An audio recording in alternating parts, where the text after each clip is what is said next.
actually covers it.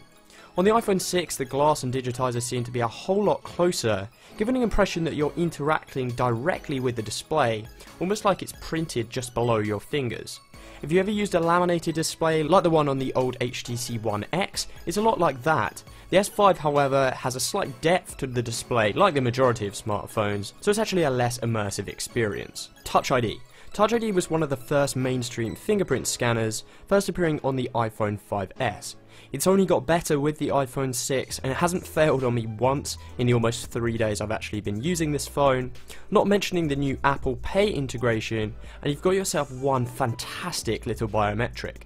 Compare this with a rather questionable swipe down fingerprint scanner on the S5 that I've actually had to choose not to use because it really doesn't work reliably, and this is one big win for Apple. Number 5, 240 frames slow motion video. iPhone 6 can capture 240 frames per second slow motion video at 720p, and it looks really good.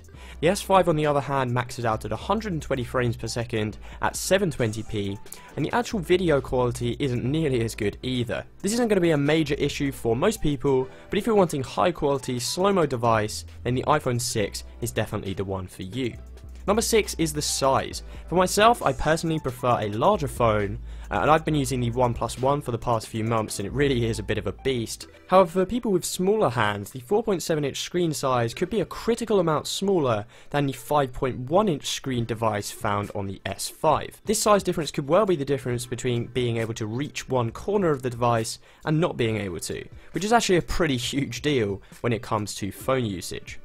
Number 7, related to the size but on a whole different functionality, is reachability. Simply double tapping the home button of the iPhone 6 will slide the entire display down in order to allow you to tap hard to reach